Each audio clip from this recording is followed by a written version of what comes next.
Ok, então, professor. Então, todo crime que aconteceu no território brasileiro é competência da justiça brasileira, certo? 100%?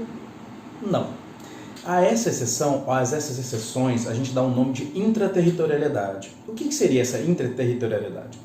Intra, que é dentro, então nós estamos dentro do território nacional e sendo aplicada a lei estrangeira. Mas como? A regra é a territorialidade. Tudo que acontece no território nacional aplica-se a lei brasileira. Mas onde está essa exceção? Está no próprio artigo 5º, vamos voltar lá? Olha só, eu marquei para vocês aí, ó. Aplica-se a lei brasileira, sem prejuízo de convenção, tratados e regras de direito internacional, ao crime cometido no território nacional.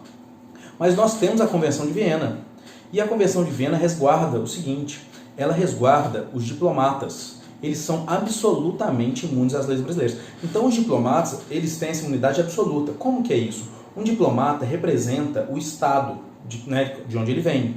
Então o diplomata, quando ele está agindo, quando ele está trabalhando aqui como diplomata, ele tem imunidade completa, absoluta, não só sobre o cargo. Qualquer crime que ele praticar no Brasil, ele não vai ficar impune, mas ele vai responder por aquele crime no país de origem, no país que ele é. Então ele vai responder conforme as leis do país de onde ele é.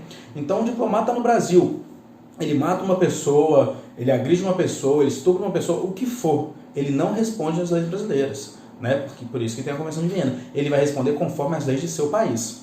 Ele tem, então, essa imunidade absoluta, mas existem as imunidades relativas. Quais são essas? As imunidades relativas são para os cônsules, aquelas funções meramente administrativas. Os cônsules, agentes consulares, que eles não são representantes do Estado, eles são para auxiliar o povo estrangeiro, o povo daquele país que está aqui no Brasil. Então eles emitem aqueles passaportes, aquelas coisas no Estado brasileiro para o Estado a qual eles trabalham. Então eles têm imunidade relativa. Por que relativa essa imunidade deles? Qualquer crime que eles cometam aqui, eles respondem perante a lei brasileira. Mas se eles cometerem um crime durante do trabalho deles, um crime que tem com uma relação funcional, aí esse crime vai ser julgado pelo país a qual eles estão submetidos, não ao Brasil. Então, suponhamos, o cônsul da Itália no Brasil, qualquer crime que ele pratique, ele responde pelas leis brasileiras. Mas se ele praticar um crime a serviço do seu país, se ele praticar um crime funcional, ele pratica um crime ali, mas ele está como cônsul, ele está agindo como cônsul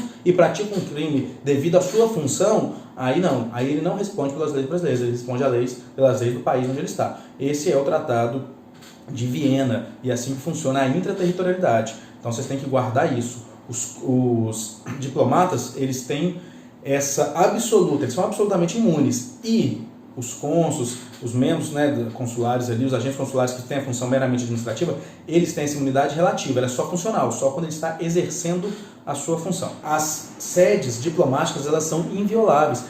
A gente não pode cumprir mandado de busca, mandado de prisão dentro de uma sede de um outro país. Não pode. A gente não pode, as autoridades brasileiras não podem nem entrar ali, a não ser que seja cometido um crime ali por um comum, tipo um brasileiro invadiu lá e começou a atirar. A gente pode entrar e prender o cara e tal. Mas se for cometido entre os membros ali, um membro dos diplomatas, vão lá, uruguaios, como a gente está dando de exemplo, atira, mata um outro, eles vão resolver entre eles ali, é problema deles da lei uruguaia e tal. Não é, a lei brasileira não vai ser aplicada ali, tá? Isso aí vem da Convenção de Viena, que o Brasil ratificou, o decreto 56435 de 65, tá?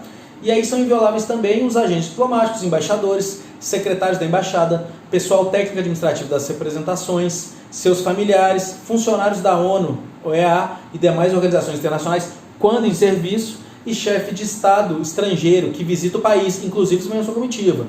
Então, o presidente, vamos lá, se o presidente dos Estados Unidos está visitando o Brasil, ele e sua comitiva, aqueles cambada de puxa-saco lá que segue lá os presidentes, ele e sua comitiva estão visitando o país. Se eles cometem um crime ali, eles têm imunidade. Eles têm imunidade diplomática. Eles vão ser julgados, mesmo cometendo aquele crime ali, pelo país deles. Igual os Estados Unidos deve ser julgado pelas leis americanas, tá? Eles têm imunidade aqui. Claro, gente, se ele atentar contra o presidente da República do Brasil, é diferente, óbvio. Mas se ali tá duas pessoas da comitiva do presidente dos Estados Unidos, e aí um comete um crime contra o outro, vai ser julgado pelas leis americanas, porque eles têm essa imunidade diplomática pela Convenção de Viena. Mas existe outra, tá? Que essa é a imunidade diplomática. Nós temos a imunidade parlamentar, que a gente tanto fala aí do artigo 53 da Constituição Federal. Diz o seguinte: os deputados e senadores são invioláveis, civil e penalmente, por quaisquer de suas opiniões, palavras e votos. Eu aconselho vocês a lerem esse artigo 53, vão estudar isso em constitucional, se não já estudaram, são as imunidades parlamentares. Uma que é bem importante aqui para a gente é o seguinte: os membros do Congresso Nacional não poderão ser presos, salvo em flagrante de crime inafiançável.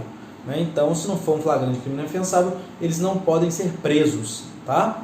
E nós temos a última, que é a inviolabilidade do advogado, do artigo 133 da Constituição Federal, que fala o seguinte, entre outras coisas, que é inviolável por seus atos e manifestações no exercício da profissão, nos limites da lei. Claro que nos limites da lei, né? O que ele está querendo dizer aí? E é a mesma coisa que diz também ali no dos deputados, né? O deputado ele não é punido penalmente, lá, deputados e senadores são invioláveis civil e penalmente por quaisquer suas opiniões, palavras e votos. Então eles estão lá na bancada, lá na tribuna deles, e eles estão falando, e um xinga o outro, e teoricamente eles cometem alguns crimes ali, de injúria, muitas vezes de difamação, até de calúnia, e eles não são punidos por isso, porque eles estão naquele momento ali, exercendo o seu direito como senadores, como deputados, eles não podem ser punidos por isso. O advogado também tem essa imunidade. Quando muitas vezes ele está defendendo seu cliente, ele está num júri, ele pratica uma injúria, ele pratica uma calúnia, alguma coisa assim durante o júri, até para defender seu cliente, né?